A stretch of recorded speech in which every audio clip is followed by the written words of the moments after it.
से मल्टीप्लाई करते हैं। लर्निंग रेट से मल्टीप्लाई करने का मतलब क्या है कि ये कितना बड़ा या कितना छोटा स्टेप होगा, ठीक है। और ये हमें क्या बताएगा, डेरिवेटिव क्या बताएगा,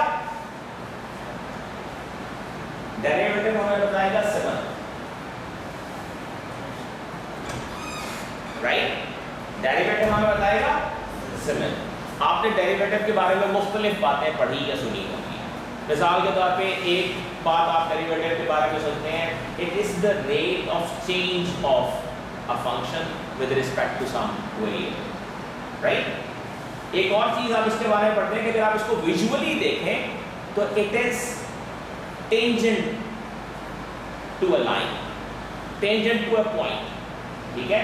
अगर आप एक पॉइंट के ऊपर एक टेंजेंट खींचे तो उस टेंजेंट की एक सिमत होगी, राइट। वो एक स्लोप है, राइट। वो स्लोप नेगेटिव भी हो सकती है, वो स्लोप पॉजिटिव भी हो सकती है। तो नेगेटिव या पॉजिटिव स्लोप हमारे लिए सिमत का ताबिर करेगी। नेगेटिव है तो एक मुख्तलिफ सिमत है और पॉजिटिव है तो एक मुख्तलिफ सिमत है। तो सादा लफ्जों में ये जो डेरिवेटिव है ये हमें सिमत बता रहा होगा और ये जो अल्फा है ये बता रहा होगा कि इस सिमत में कितना बड़ा कदम होना है, इन सिंपल टर्म्स, राइट।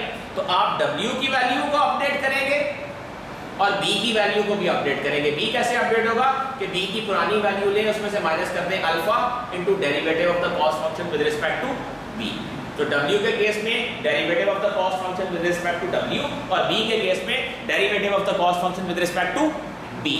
मतलब अगर हम ज्यादा स्पेसिफिकली कहें तो this is not derivative, this is called partial derivative, but again we don't need to go into the detail of this in any case. अच्छा, एक और चीज जो यहां पे अहम है वो ये है कि आपने इन दोनों पैरामीटर्स को साइमल्टेनियसली अपडेट करना है। साइमल्टेनियसली अपडेट करने का मतलब बेसिकली क्या है कि आप W की नई वैल्यू कैलकुलेट करेंगे और उसको एक टेम्पररी वेरिएबल में स्टोर कर देंगे, ठीक है। फिर B की नई वैल्यू कैलकुलेट करेंगे और उसको भी एक टेम्पररी वेरिएबल में स्टोर कर देंगे। उसके बाद आप वो टेम्पररी वैल्यूज W और B के अंदर अपडेट कर देंगे। इसका मतलब क्या है, अगर हम ऐसा नहीं करते, अगर हम यूं करते हैं कि यहाँ टेम्प W की बजाय डायरेक्टली W में एक वैल्यू अपडेट कर देते हैं, जो कि अल्टीमेटली हमें करनी है, उसका मतलब क्या होगा कि जब हम ये यहाँ जाके ये वैल्यू कैलकुलेट करेंगे तो हम W की नई वैल्यू यहाँ पे इस्तेमाल कर रहे होंगे, जबकि हमें यहाँ W की नई वैल्यू नहीं बल्कि पुरानी वैल्यू ही इस्तेमाल करनी है। That's why we say that W and B will be simultaneously updated. It will not be कि आप W को पहले अपडेट कर दें और बाद में B के अंदर ये डेरिवेटिव टर्म कैलकुलेट करें और इसमें W की नई अपडेटेड वैल्यू इस्तेमाल कर रहे हैं। So it will be simultaneous update. Now अगर ऐसा नहीं करते तो आमतौर पर ग्रेडियंट डिसेंट फिर भी काम कर जाता है, but like technically, algorithmically, this is not considered correct. The correct implementation is that you update both W and B simultaneously without using the updated value of W in the partial derivative calculation once you are trying to update or calculate the new value for B. Okay. So gradient descent दो steps पर मुश्तमिल है। W की value update करें और B की value update करें। और ये वैल्यूज अपडेट करने का मतलब क्या है कि आप एक छोटे छोटे स्टेप्स ले रहे हैं। इनमें दो चीजें मैटर करती हैं, एक सिमत, सिमत किससे पता चलती है, डेरिवेटिव से। दूसरा स्टेप साइज, स्टेप साइज किससे पता चलता है, अल्फा स्टेप, लर्निंग रेट, ये कितना बड़ा स्टेप है, right. Okay, let's see it into action. अब अगर हम इसको एक एल्गोरिथम की शक्ल में देखें तो हम कहेंगे कि ठीक है, रिपीट अंटिल कन्वर्जेंस, कि ये काम करते रहें तब तक कि जब तक आपको W और B की अप्रोप्रिएट वैल्यूज नहीं मिल जाती। और पर्पस क्या है कि आपने इस कॉस्ट फंक्शन को मिनिमाइज करना है, राइट। तो आप क्या कहते हैं, W की वैल्यू अपडेट करें, B की वैल्यू अपडेट करें, कॉस्ट फंक्शन दोबारा कैलकुलेट करें, ठीक है। फिर W और B की वैल्यू अपडेट करें, फिर कॉस्ट फंक्शन दोबारा देखें, ठीक है।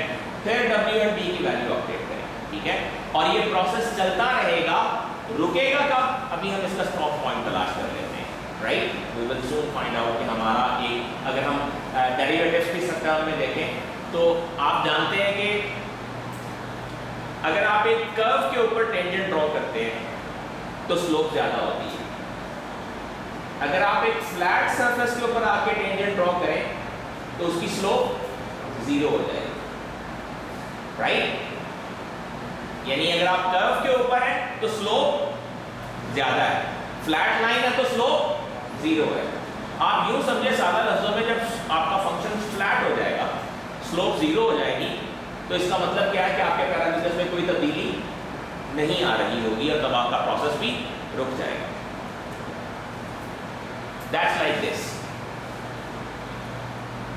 अब मिसाल के तौर पे अगर आप यहां देखें, फर्ज करें ये आपका कॉस्ट फंक्शन है, हमने अगेन सादा कॉस्ट फंक्शन यहां पे ड्रॉ किया हुआ है w के साथ। Actually this will be 3D क्योंकि इसमें b भी होगा, लेकिन for the sake of simplicity हम सिर्फ w की बात कर रहे हैं। फर्ज करें कि आप इस कॉस्ट फंक्शन में इस वक्त आपकी w की वैल्यू यहां पे है, राइट। इस पॉइंट पे डेरिवेटिव लेने का क्या मतलब है कि आप यहां पे एक टेंजेंट लाइन लें और उसकी स्लोप आपके पास आ जाएगी, राइट। जब आप इसकी स्लोप को देखेंगे तो दिस स्लोप इज लाइक, इसको हम कहते हैं direction of the slope is like positive, right. इस केस में हम कहते हैं कि हमारी जो स्लोप है that is positive, right. Like जब आप इस साइड से देखेंगे स्लोप को, अगर आप इस तरफ जा रहे हैं तो हम ये कहते हैं कि slope is negative, you are going down, right. आपकी स्लोप यहाँ पे नेगेटिव आती है। इस तरफ अगर आप देखेंगे तो आपकी स्लोप पॉजिटिव आएगी। So like this will be, for example in this case अगर हम ये कहेंगे this is for example this is number 2, this is number 1, so the slope will be 2/1 and this will be a positive slope. इस case में जब आप नीचे की तरफ आ रहे हैं तो slope will be negative, it will be -2/1, so the slope will be negative, okay. अब यहाँ पे अगर आपकी स्लोप फॉर एग्जांपल पॉजिटिव है तो इसका मतलब है जब आप ये पैरामीटर अपडेट करेंगे तो आप क्या कर रहे होंगे, w is equal to w minus alpha into a positive number because the slope is positive, so this will be a positive number। और जब आप w में से कोई चीज पॉजिटिव नंबर माइनस करेंगे तो इसका मतलब है w की वैल्यू कम होगी। इसका मतलब क्या है, आपको बेसिकली कहाँ आना है, इस जगह पे, क्योंकि ये वो पॉइंट है जहां पे आपका कॉस्ट फंक्शन मिनिमाइज होता है।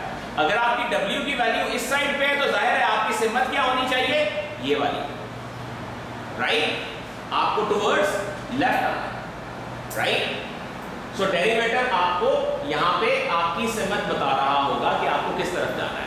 So if you are here that means आप इस साइड पे हैं, मिनिमम पॉइंट के इस साइड पे हैं, यहाँ पे स्लोप पॉजिटिव है। आप पॉजिटिव स्लोप को जब इसमें से माइनस करेंगे तो w की वैल्यू पहले से कम हो जाएगी। w की वैल्यू पहले से कम होने का मतलब ये है कि आप यहाँ से स्टेप लेके फॉर एग्जांपल यहाँ पे आ जाएंगे, तकरीबन डिपेंड्स कि आपकी अल्फा की वैल्यू क्या है और स्लोप कितनी है, ठीक है। सिमिलरली अगर आप यहाँ पे हैं, यहाँ पे चूंकि स्लोप नेगेटिव है और आप जब नेगेटिव नंबर को सब्ट्रैक्ट करेंगे तो वो पॉजिटिव हो जाएगा। इसका मतलब क्या होगा कि w की वैल्यू बढ़ेगी। जब आप करेंगे w minus alpha into a negative number तो negative negative will become positive. तो यहाँ इस सूरत में w की वैल्यू बढ़ रही होगी और अगर आप यहाँ पे हैं तो w की वैल्यू कम हो रही होगी। That's why we say that the derivative will tell us the direction in which we should move. Derivative हमें बताएगा कि हमारी सिमत क्या होनी चाहिए और हमें मूव कितना करना है। इसमें स्लोप और अल्फा दोनों कंट्रीब्यूट करेंगे। स्लोप की वैल्यू जितनी ज्यादा होगी और अल्फा की वैल्यू जितनी ज्यादा होगी उतना ही बड़ा स्टेप लेंगे, और स्लोप की वैल्यू जितनी कम होगी और अल्फा की वैल्यू जितनी कम होगी उतना ही स्टेप भी छोटा होगा। और आप जानते हैं कि जब आप यहां पहुंच जाएंगे तो यहां आके स्लोप जीरो हो जाएगी। जब आप बिल्कुल इस लेवल के ऊपर आ जाएंगे, इस लेवल के ऊपर आके स्लोप जीरो हो जाएगी। जब स्लोप जीरो हो जाएगी तो you will be doing like w is equal to w minus 0, so that means w will not be changing at all or the b will not be changing at all. That's the point where you will stop making any new updates because you have reached the point where there are no more updates possible.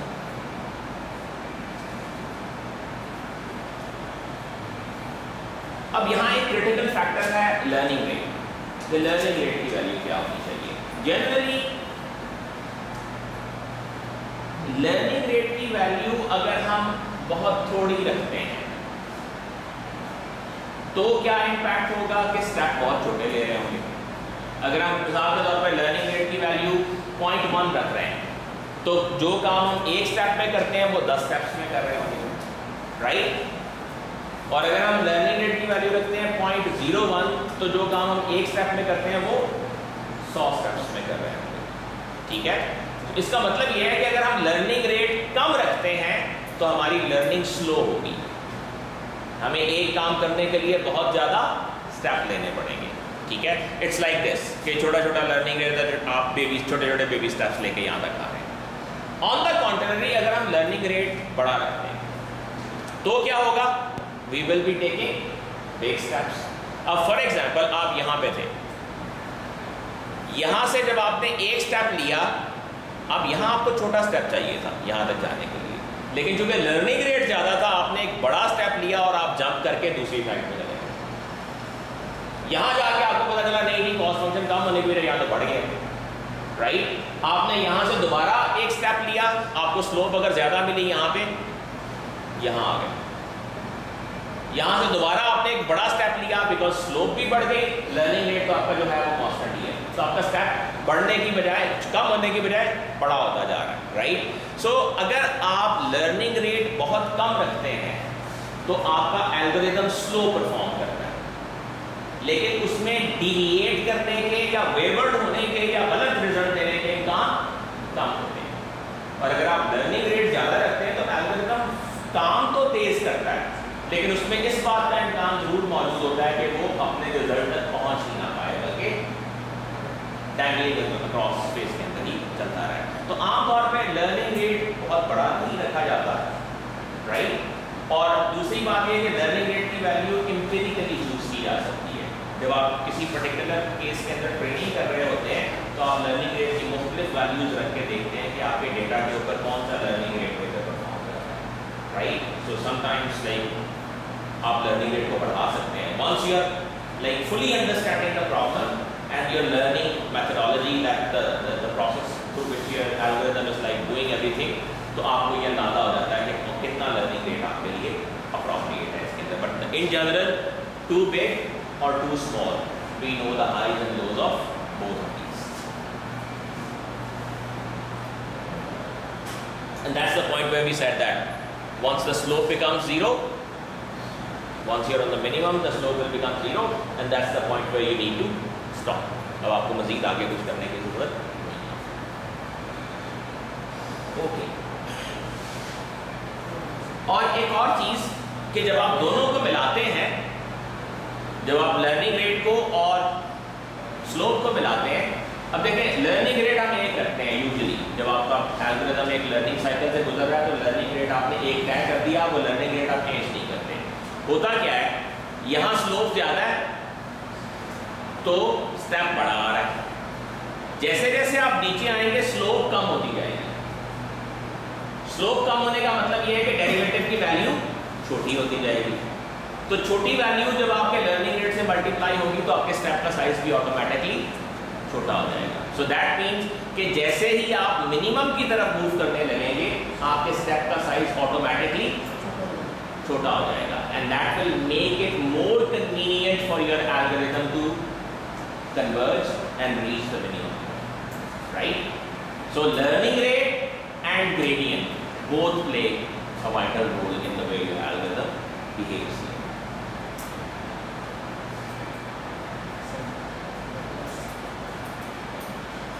Okay.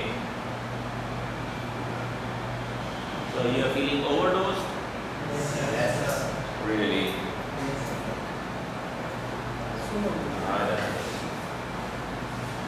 अच्छा यार, घर जाके पढ़ना अच्छा बात गुजरेगा। अब क्या जुम्मे वाले दिन दोबारा मिलेंगे, इन दिनों में लर्निंग की पढ़ो।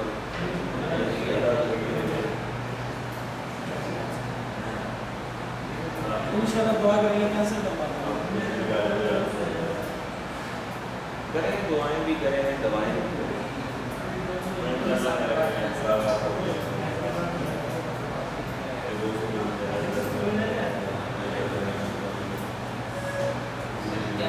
चाहिए या नहीं होना चाहिए? नहीं होना चाहिए। पूछने की बात नहीं होना चाहिए।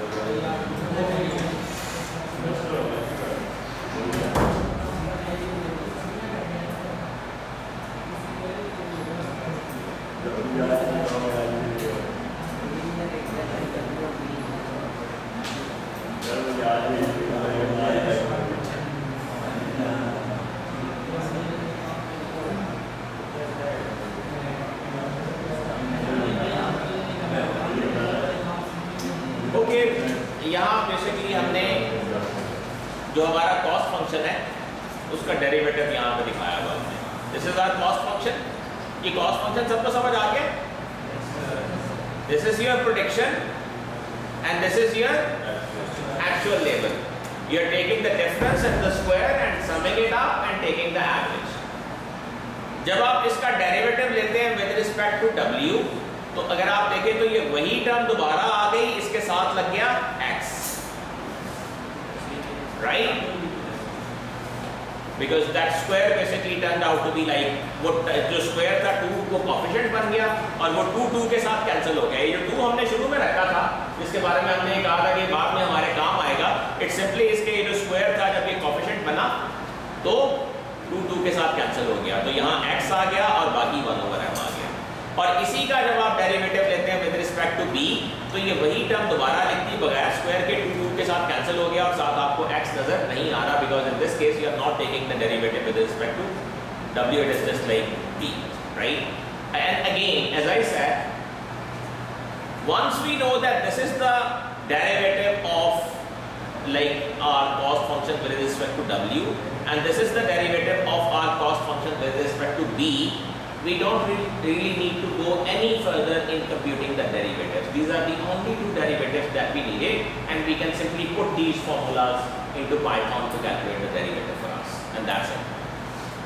इस स्लाइड के ऊपर थोड़ा सा इस कैलकुलेशन को थोड़ा सा हाईलाइट किया हुआ है, I will be just skipping it over, and that's what we are basically updating.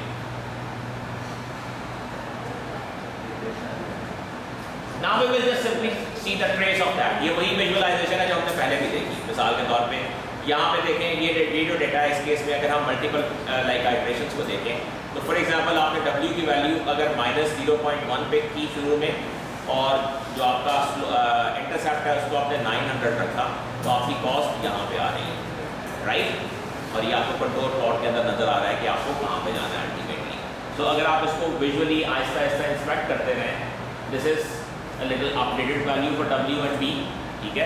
W की वैल्यू अपडेट करके आप यहाँ पे ले आए, -0.1 पे है, और आपने B की वैल्यू जो है वो अपडेट करके तकरीबन ये 800 के आसपास कर दी, राइट? उसके बाद आपने फर्दर इन वैल्यूज को अपडेट किया।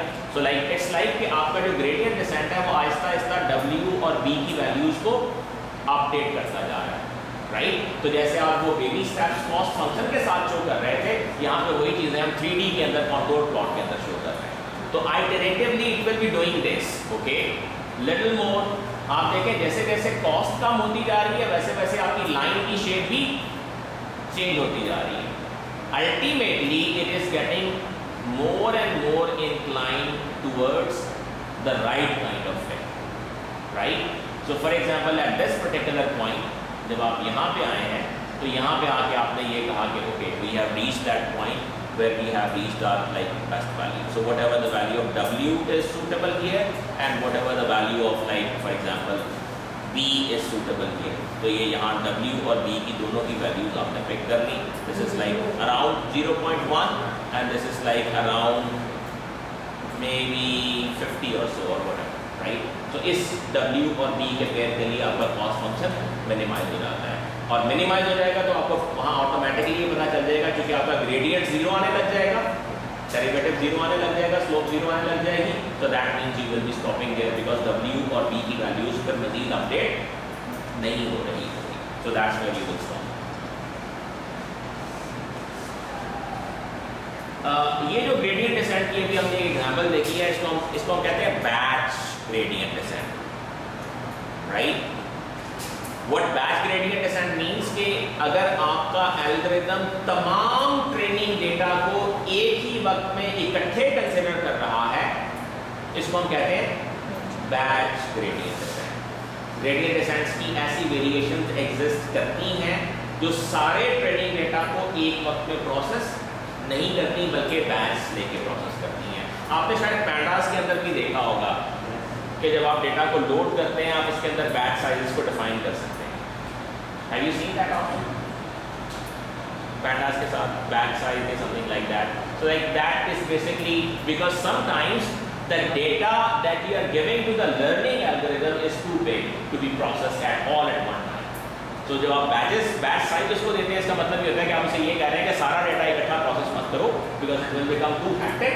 So take a batch of this size at one time and process it. So वो iteratively फिर उसको one by one pipeline के अंदर से गुजारना शुरू कर देता है। But anyway, the thing that we are using currently is like batch gradient descent, और इस केस में हम इस cost function के साथ इसको optimize करने की कोशिश कर रहे हैं।